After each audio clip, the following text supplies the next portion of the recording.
Before we begin, thank you very much to Who Leave in Fez Mode for joining the Patreon campaign. Very appreciated. Thank you very much for the help and the support. Thank you to everyone keeping the channel going and allowing me to keep the daily content coming. If you like what you see every single day, or you just like having a daily Transformer channel here, then please consider pitching into the Patreon. It is literally the reason I can keep doing this. Also, I'm going to throw a quick one in here right now. If you check my eBay page, I have listed new Transformers and even some Glyos, some Tobot stuff as well. So I kind of added to my TFCon weekend plans, and it's a little more than I counted on. So I'll probably post a whole video tomorrow, because by tomorrow I'll have a bunch more stuff listed. But yeah, I've got whole bunches of stuff listed on eBay for everyone to go grab. So yeah, I'll put it in the description. Go check it out. Hopefully you find something. If not, wait a day. You might see something else pop up. Okay, we gotta finish Earthspark.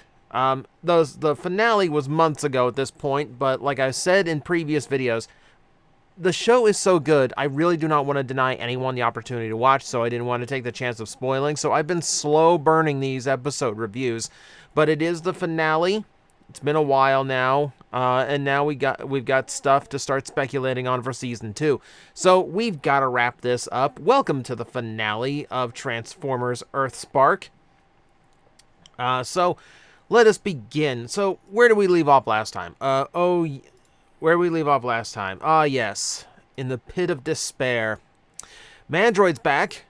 He basically jumped out of a purple sky wearing a completely new alien mechanical body. And this is all that's left of him at this point. A snake attached to a head attached to a flesh snake, with just only a little bit of his natural hair left. He's filed his teeth into points for some reason. It's a creepy image. To say the least, it's a creepy image.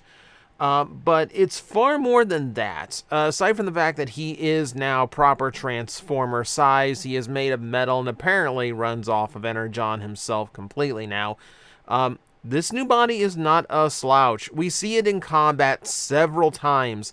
It is very quick. It is very powerful. He is very, very quick to either dodge or counter any attack that comes at him. And a lot of shots that fire off on him just kind of bounce off. Like, he's packing a lot of power in this form. From the beginning, when they announced that the main villain was going to be human, I really did wonder how they were going to make him a genuine match for Transformers. Becoming an alien monster was probably the call here. Not a bad call. He's definitely intimidating. He's definitely a menace in this form. And yes, as Thrash will point out in these episodes, he kind of becomes that which he hates. He has had to go full machine, full alien in order to do what he thinks is saving the planet. That's xenophobia for you. It doesn't, you kind of ignore the hypocrisy when you hate something so much. But he does make a good villain. Oh, he's not alone either. He brought some buddies. Okay, so apparently, the way he gained this body that makes him look like a villain from the 2012 Ninja Turtles cartoon, apparently the way this happened was he actually found a planet. So he said in the previous episodes that he found a way of surviving. And apparently that way was to journey to a planet that was in need of a rescue, be that rescuer, and apparently the planet awards him a complete overhaul for his help in overcoming their invaders. And these are two that helped him, that came to Earth with him to help him rid Earth of its invaders. So we have Blitz Wave and Razorfin. Two different takes on Sharkticons who do not seem to be Transformers, though we do know that they are Energon beings. So they're robotic, obviously, but also, they are something of a bit Cybertronian in them, even if they don't convert in any way. They're basically giant metal street sharks, but throughout the scenes with them in it, it's very clear they are not typical Decepticons. They come across way more powerful and way harder to put down. They're tough. Like, they are tough, they fly, they've got, you know, massive cannons strapped to them. They are rough.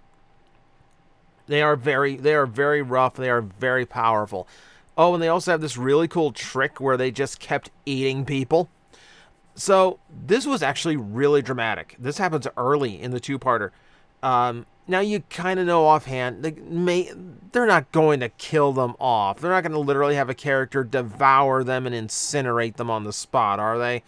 And then when they do it to the kids, you realize, oh, no, there's something else going on here.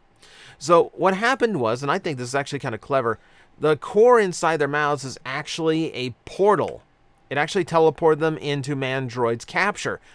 Where, yes, he's actually using the Robbie and Moe's cyber sleeves in order to power his new Doomsday device, which we'll get into here in a bit. But for now, suffice to say, it was actually a pretty good fake out. Like, these are very powerful enemies. It actually would have made sense for them to just start eating people. But this all happened during a pretty epic chase sequence, where they're literally just trying to get away because Mandroid is after the kids. And it's harrowing. I mean, it really ramps up the dramatic tension when we go from the full crew and the full family to just Nightshade and Twitch. So throughout all of this, the humans are getting devoured by the Sharktacons. The other three Terrans get blown up and dropped off a cliff. So, you know, in a very cartoon, oh, they're not really dead kind of way. But it's really rough. I mean, it really does put the heroes in a dire spot. Because remember, at this point, all the Autobots who are wearing the Ghost logo, they're all deactivated. So they got nothing. They have no one right now. So they have to figure out how to go from, so no Autobots, no family members. They have to figure out how to pick up the pieces and go from there, which it's a really brave face because as far as these two know, they have no idea what happened to the human side of their family, if they're still alive or not. Here's where Twitch really starts shining. In these episodes especially, Twitch just grows into a leader. If there is a leader amongst the Terrans, it's Twitch. It's her that starts rallying everyone together when the gang finally starts to reunite. And she's the one who comes up with the plans. She does realize the only Autobot that did not wear a ghost badge is Bumblebee. So her first move is to go break him out. Smart girl. But the other move is to also free the Decepticons and try to appeal to them. You know, when you're in a desperate situation, you take just about anything you can get. So, okay, let's appeal to the Decepticons and hope they're in a good mood. They don't really respond to this. They just kind of walk off, which you would expect. They're Decepticons. What do you expect them to do? Do you expect them to, ride to the rescue at the end, right at the climax when the heroes need help the most? Oh, this was glorious. This was fun. Oh man, to see them ride to the rescue. Apparently, the one who rallied all of this was Starscream, who, for once, might have actually taken a responsible leadership role and not just a power grab. It does seem like Starscream is the one who got all the Decepticons who showed up, at least, to actually go in for this.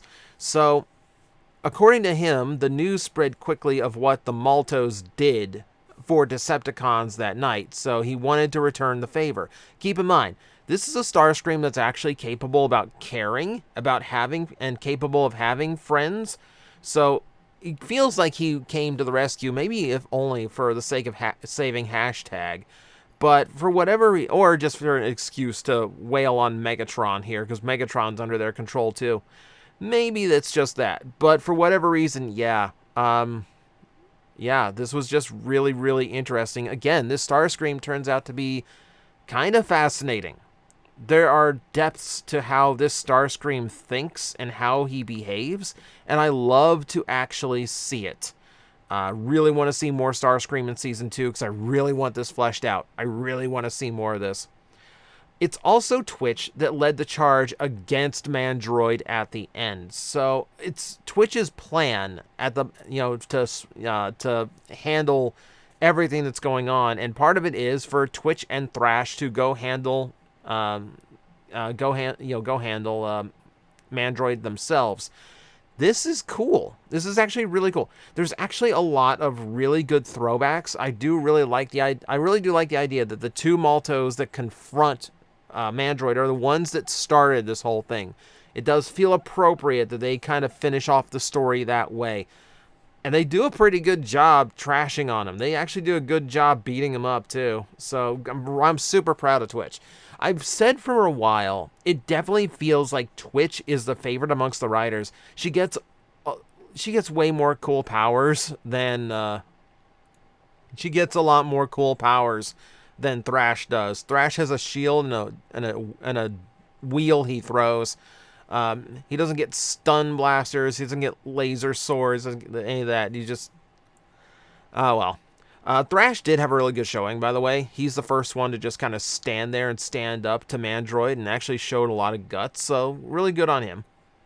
So what else is going on in this episode? Because it can't just be Mandroid being mean. No. So apparently, something Mandroid discovered before he left, because of course, it's just been, a matter of hours in our time, but apparently Mandroid's been off-world for over a year.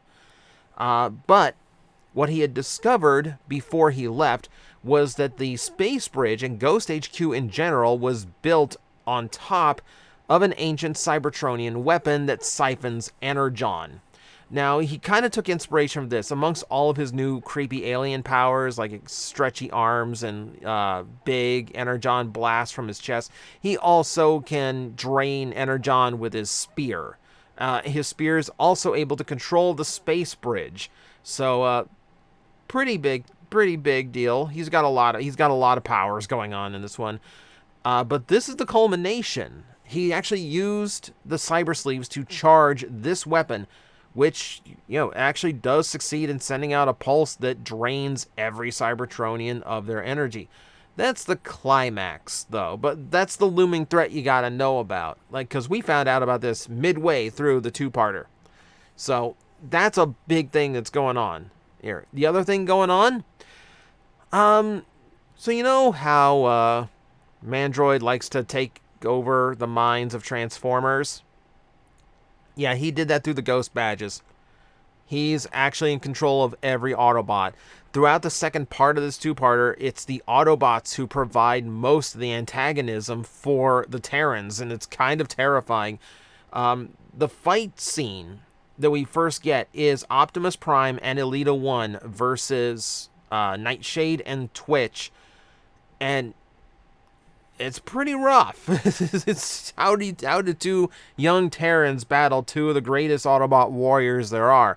And here's where I like the throwbacks in this episode. They did it in the train yard.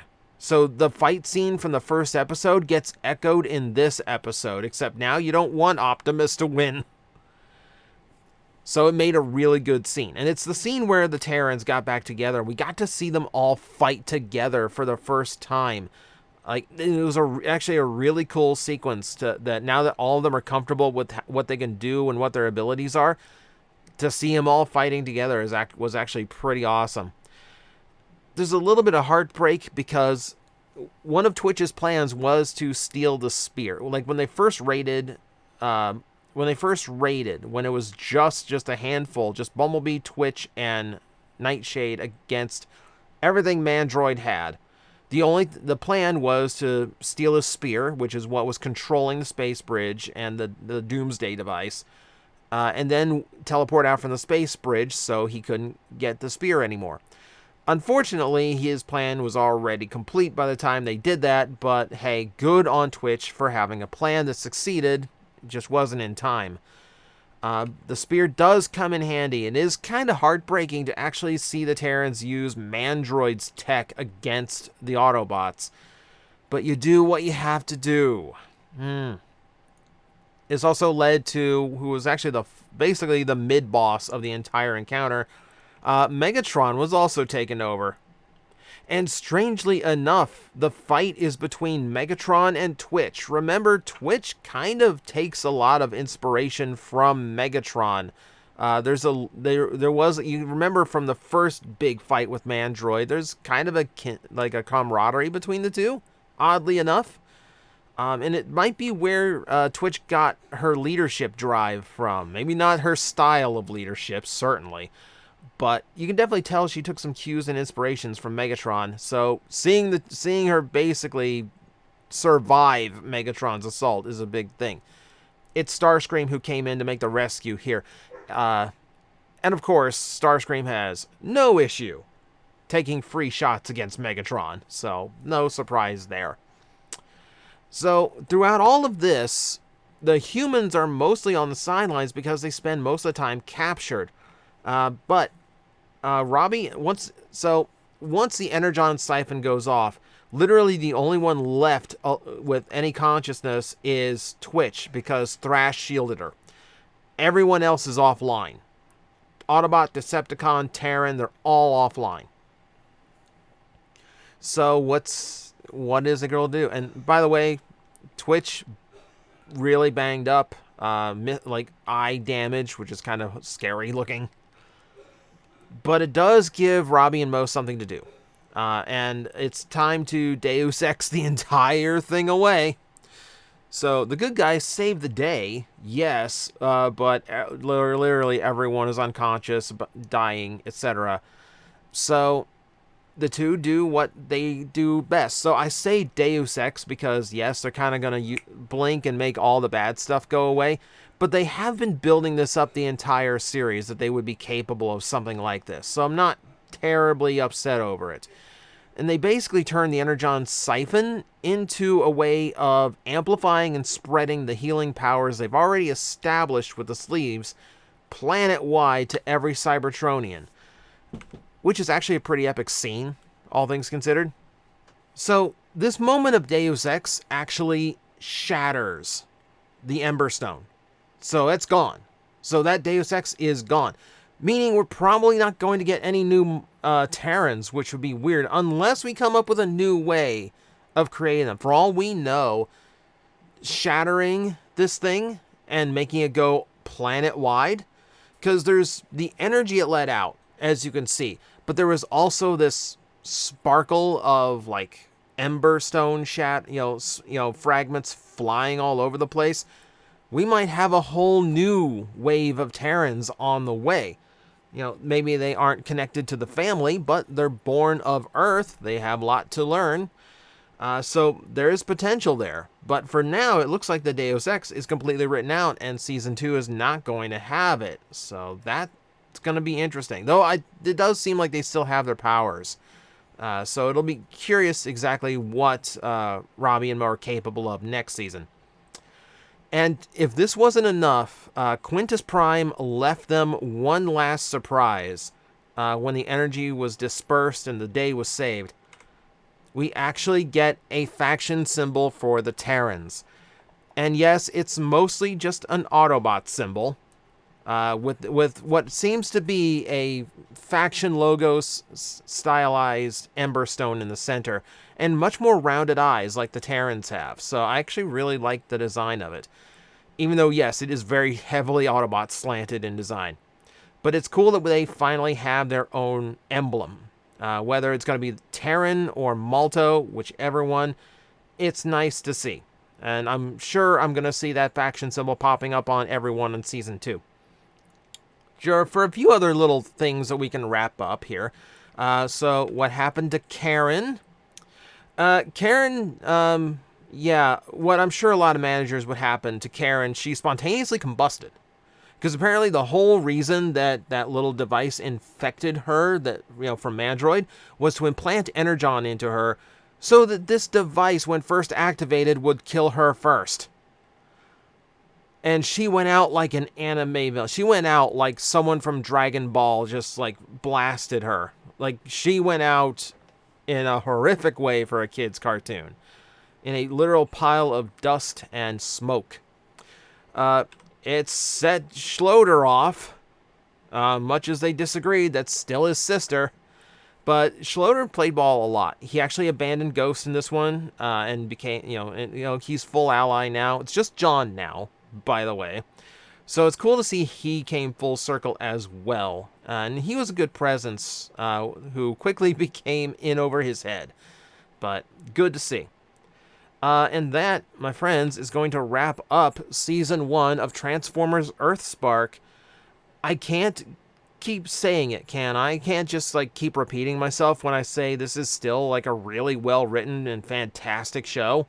And I'm sorry for the people who are not giving this show a chance, because, honestly, are you just writing it off because it's a modern kid show? Are you writing it off because you didn't like RID 2015 or Cyberverse? Because it ain't that. It ain't that. I am genuinely looking at the successor to Beast Wars as far as story quality and character quality goes. This genuinely is, the best we've had since Beast Wars or Transformers Prime. Take your pick. And if you are denying that, I'm sorry. You're either looking for things to dislike or you're just not paying attention, because completely objectively, there's a lot in this series that is done really, really well. Of course, that's all just opinion. You're free to have your own, but you know what? I still think this show deserves a lot more credit than it's getting. So, that is going to do it. That is it for my Earthspark Season 1 reviews.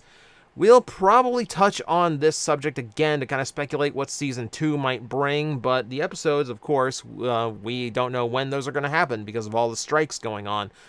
Who knows when Season 2 will happen, because we know it will, but we've got to sit and wait. So until then, thank you very much for watching through all of these episode reviews, and I will see you next time.